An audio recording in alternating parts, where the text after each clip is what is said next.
Estamos todos convidados ao encontro da série Música de Câmara da Academia Brasileira de Letras, que se realizará no dia 5 de outubro, às 12h30, com entrada franca, no Teatro Raimundo Magalhães Júnior. É um grande acontecimento porque nesse dia será executado o trio Arquiduque de Beethoven. É um trio de larga repercussão, de grande beleza e raras vezes executado no Brasil. Os músicos que lá se apresentarão, o trio é formado por Theodora Geretz, que é uma das grandes personalidades do mundo da música na Holanda. Ela é uma violinista de marca, estudou com Davina van Velde em Amsterdã, Rosa Fein em Düsseldorf, ganhou diversos concursos como o Oscar Bach Competition na Holanda, o Bartók Violin Competition nos Estados Unidos e ganhou os prêmios máximos de seu país. Ela é atualmente professora em Haia, no Conservatório Real, e tocou em todas as salas mais representativas do mundo. Temos também dois brasileiros. No violoncelo, Matias de Oliveira Pinto. Matias ele é natural de São Paulo, ele se torna muito cedo professor da Escola de Música e Belas Artes do Paraná com apenas 18 anos. Ele faz seus estudos na Alemanha, onde ele vive atualmente, e a partir de alguns concursos muito importantes, entre os quais um como bolsista no concurso da Fundação Herbert von Karajan. Ele estudou com grandes nomes na Academia Franz Liszt em Budapeste, participou de grandes masterclasses com Chasa Onchai, Eberhard Finke, Aldo Parisot e uma grande quantidade de nomes importantes. Ele hoje ensina na Universidade das Artes de Berlim e na Universidade de Münster. Se apresentou também em todas as partes da Terra com grandes nomes. Finalmente, Viviane Taliberti, ao piano. Ela nasceu em Curitiba, onde já aos 5 anos iniciou seus estudos no piano, com grandes professores, entre os quais Gilberto Tinetti, bastante reconhecido, e aos 19 anos, após participar de diversos concursos internacionais na Europa, ela também muito cedo começou seu processo com Helena Costa, Nina Salzman. Ela realizou sua primeira turnê internacional em 15 cidades da Alemanha, a convite de diversas entidades daquele país. Ela foi selecionada para uma performance pianística na Faculdade de Música de Colônia, Köln, no departamento de Aachen, e ela também se encontra numa posição muito privilegiada como grande música e como alguém que estuda profundamente e se dedica ao ensino.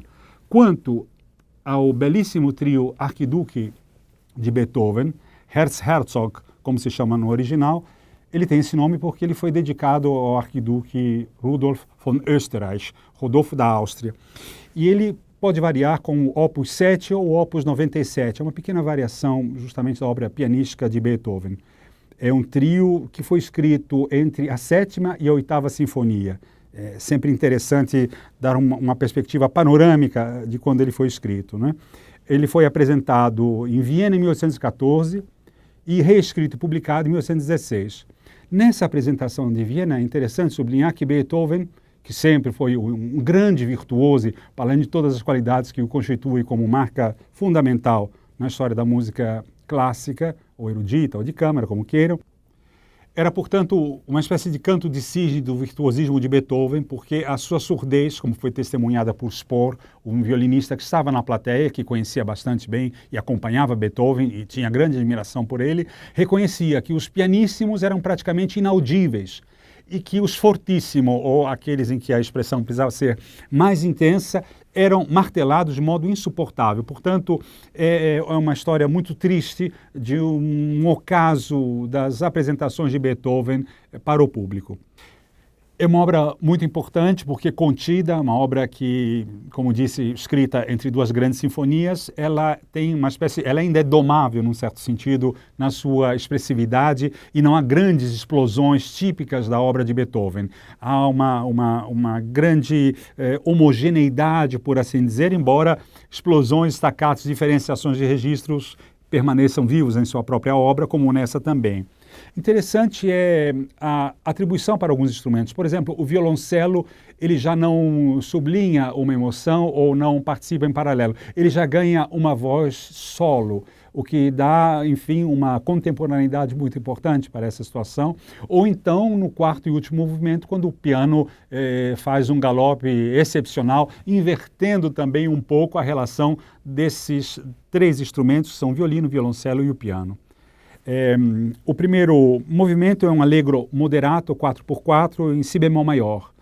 O tema, primeiro, em que se reconhece a beleza, a intensidade, é um belo legato.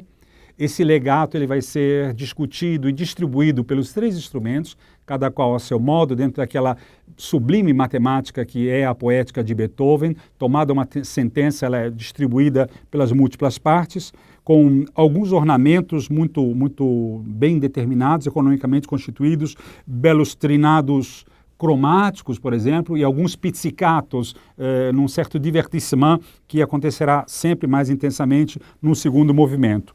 É bonito porque no momento em que passamos da tônica para a dominante, há uma espécie de uma música que é ligeiramente menos elegante no sentido da distância e mais afetuosa, ligeiramente mais intimista, o que torna muito bonita essa mudança.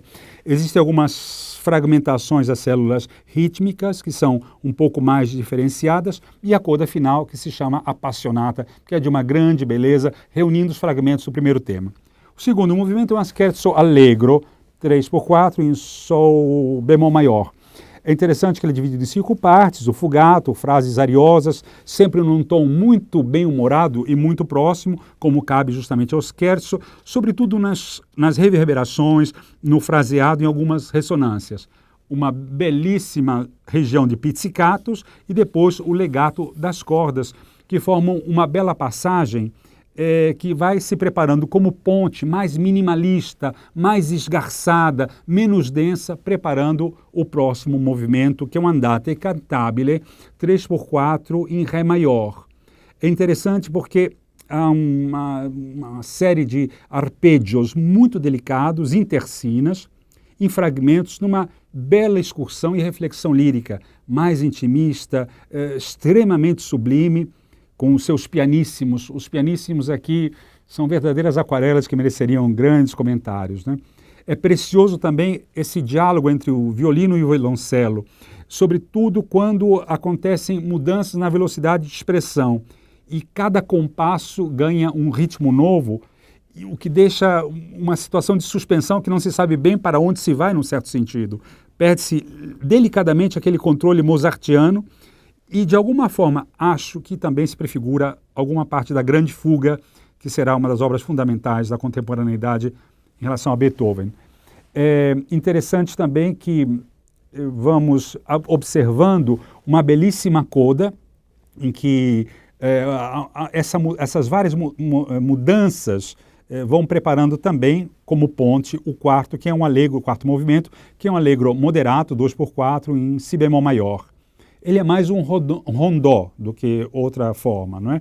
Ele tem uma presença muito exuberante, algumas explosões relativamente controladas ou organizadas e, naturalmente, com algumas figuras rítmicas interessantes, como a tchacatura, staccatos e diversos grupos irregulares. Mas a grande mudança, para finalizar, é quando se passa para o ritmo de 6x8 e de uma forma tão expressiva, tão fascinante, com uma série de remissões e codas que apontam para o primeiro tema.